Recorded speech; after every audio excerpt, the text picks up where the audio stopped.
Detroit Lions are flying to Minnesota to take on their rival in this amazing NFC North matchup. Not going to lie, who would have thought the NFC North would be this competitive between all four teams? This is going to be a phenomenal matchup between Jared Goff, Sam Darnold, phenomenal matchup between Justin Jefferson and these Detroit Lions defense. Amon-Ra St. Brown is probably the name I should have said. It's going to be a lot of fun. My name's Tyler. Here with my brother Ryan. We're going to break down this Detroit Lions, Minnesota Vikings Week 7 matchup here. But before we get into that, we do have a goal of trying to get to 100 new subscribers for these Week 7 prediction videos that we're putting out. We've been able to hit that goal over the past several weeks thanks to all of our new members. So if this is your first time here or if you have not already, go ahead and subscribe to the Tracy Take. Leave a like and a comment. Let us know who you think is going to win in this amazing game and tell us why. So, Ryan, Detroit Lions absolutely dominated the Dallas Cowboys. They were able to kind of do whatever they want. Even I think, Ryan, you told me Dan Skipper lined up as a receiver, I think as a joke. Yeah, I saw there was one snap at the very end. They put Dan Skipper out wide. I know they tried to have Penei Sewell run a touchdown. They were just doing whatever they wanted, rightfully so. And so if I'm being kind of honest too, it was kind of watching the game, you're just doing trying to critique it, to talk about this game. And they just did everything right. The only thing that I would want to change would be, unfortunately, obviously what everybody's talking about with this game is, unfortunately, the Aidan Hutchinson's just horrific injury, unfortunately. And so he's done for the season. He's not going to be available for this game, which I think Minnesota Vikings fans are obviously going to be, I hope, wishing him the best.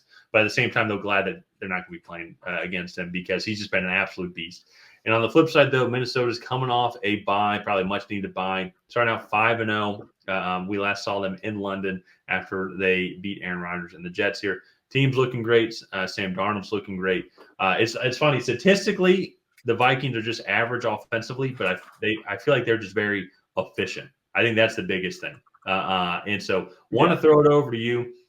What do you think of this matchup here, and what did you think of the Lions today, and then the Vikings the last time you saw them play in Week 5? Yeah, and I'm going to I'll start with the Vikings here. I'm going to give them a little bit of credit because, one, this was a good Jets defense, and two, it was over in London, and so usually we see a big dip in performance going over there, but this is a really good Vikings team. Been very impressed with Sam Darnold through these first 5 games. They've done a pretty good job of keeping him clean in the pocket and giving him time to make throws to this very electric receiving room led by Justin Jefferson. They've done a really good job of running the ball too with Aaron Jones. He's been very impressive through the first few weeks. So hopefully they can keep that going in this matchup. And yeah, this is just a good Vikings team. And I haven't even mentioned the defense, which is leading the league, I believe, in sacks. Brian Flores is going to be a top head coaching candidate just with what he's been able to do defensively, especially stifling some of the top offenses in the league. He won, I think, heavily made Aaron Rodgers consider retirement after how many times he got hit in that London game. But then you look, they held the Packers in check for 3 quarters, and they ended up giving up 29 points, but that was after they kind of whooped them for about 3 quarters. And then only 7 points to the Texans, 17 to the 49ers. And then, and granted, it was Week 1, but that Giants game, we were kind of poo-pooing it a little bit at first because we were like, the Giants are going to be one of the worst teams in the league. But they held the Giants to 6 points in a dominant victory in Week 1. And you just look these are some of the top offenses in the league that they've just made look, I don't even want to say pedestrian, but they've made look inoperable. And so that's been really impressive to watch this Vikings team do. And you go look, this Lions team, this offense has been anything but inoperable. They put up 26 against the Rams. And honestly, what I thought was a performance that could have been better. They kind of stalled out there in the third quarter and had to go score a touchdown there at the end. They had a down week against the Buccaneers, but then put up 20 against the Cardinals, 42 a couple weeks ago against the Seahawks, and then 47 in just a dominant performance. They put up 47 with 12 and a half minutes left in the fourth quarter. I remember you made a comment. We were watching the 4:00 games. It was 47-9 with 12 minutes left. They're up 40 points with essentially a whole quarter left to go. Dominant performance. And so that's one of the things with this Lions offense. Jameson Williams, I think, has really unlocked just another level because this offense was efficient before. But you go look at Jameson Williams and his big play threat. It's really made defenses have to back off because he can just explode for a touchdown on any given play. And so that to me, I think is going to be really interesting to watch in this matchup. You have kind of the unstoppable force meets the immovable object theory here, where you have one of the most explosive offenses in the league versus one of the most talented.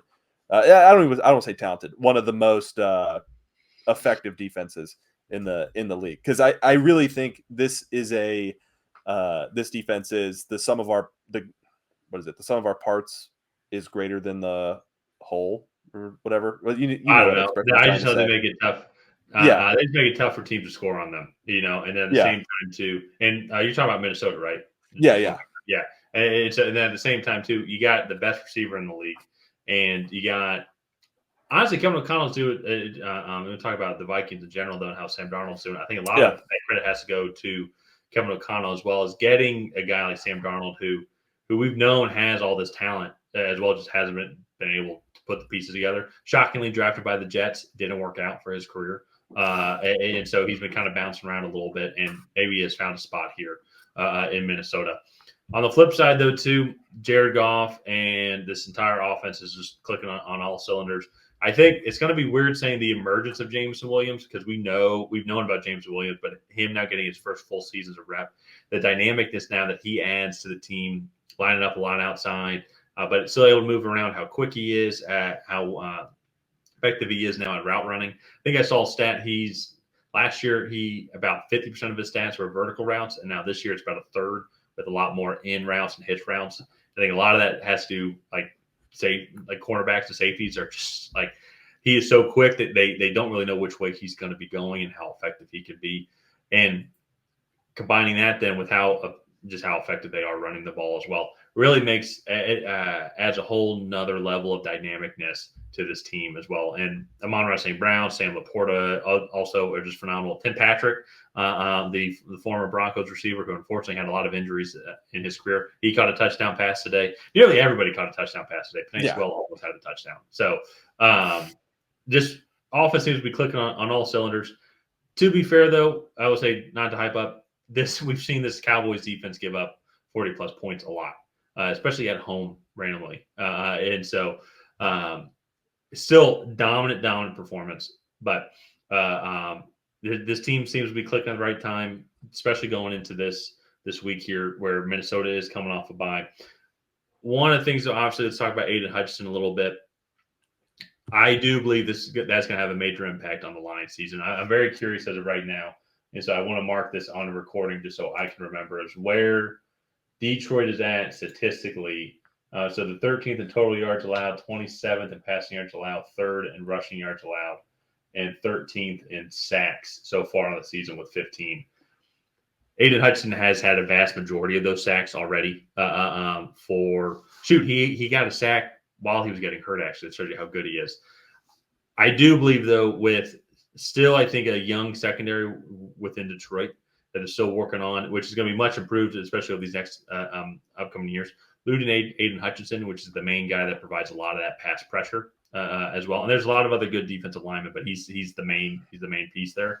I think losing him for the season is, I think, going to have a major effect on the overall production that this Lions defense can really provide when it comes to that passing game as well.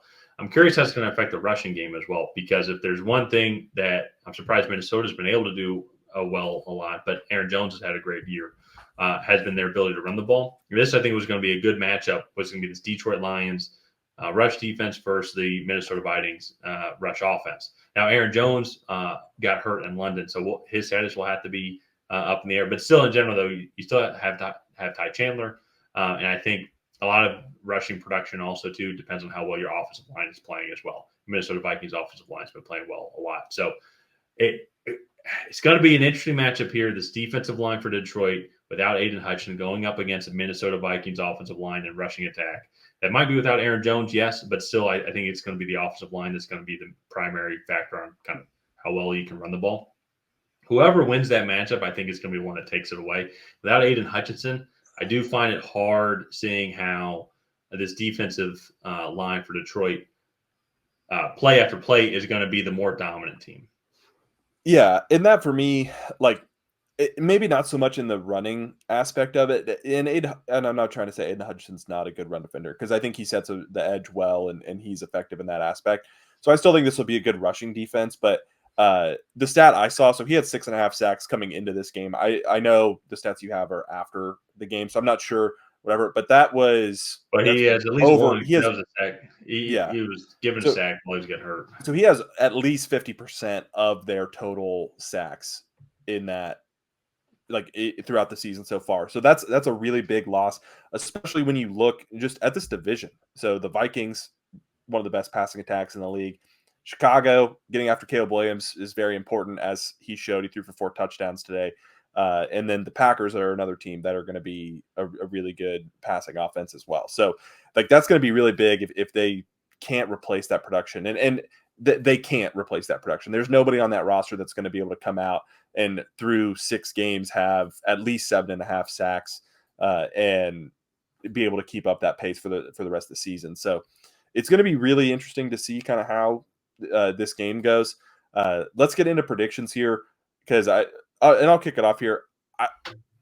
I want to pick the Lions so bad. I just think with the loss of Aidan Hutchinson, they're really going to struggle to put pressure on Sam Darnold. And I think this passing game, and usually that you like they say you run to set up the pass, but I think this passing game is going to spread things way out for this Lions defense. And I think it's going to be really hard for them to stop this Vikings offense. And I have seen multiple times Jared Goff is a very good quarterback, and he's one of the best in the league when he's kept clean. But if you can get after Jared Goff and make him have to go to his second and third read, he has struggled with that at times in his career. He's been better about that in Detroit than he was in Los Angeles. But you go look at what this Vikings defense is doing to quarterbacks right now, and I just think the Vikings are going to be the better team on this day. Yeah, I'm kind of with you, except I do think I am going to stick with Detroit on this. Like one of the things that's going to be interesting is I know I brought up the Lions run defense versus the Minnesota Vikings run defense, but I think one of the big factors actually, probably the biggest one is going to be how does Minnesota stop the Detroit Lions run defense? I know statistically as of right now, they had the second least amount of rushing yards used against them or that they've allowed. But I think some of that's maybe misleading is just because they've been leading in, I don't think they've trailed at all this year. If they have, it's maybe been just for a couple minutes through their 5 games. The teams they've had to throw the ball a lot. And that also kind of skews a little bit into their why they're 30th in passing yards allowed as well. Because I think that's also kind of a big asterisk just because teams have to throw a bunch against them on top of that. So I think Detroit is going to be able to win that rushing battle game against the Minnesota Vikings defense, which I think is going to open things up in the passing game for them. It's going to be a high-scoring game. It's going to be an ultimate test now for this Lions defense to try and figure out how to kind of play without Aidan Hutchinson for the rest of the year. I think this offense is going to be able to carry them to a tough victory over their division rival here, give the Vikings their first loss of the season. I will say I think it's going to be like a 41-38 style Detroit Lions victory. Yeah, I think it's going to be high scoring too.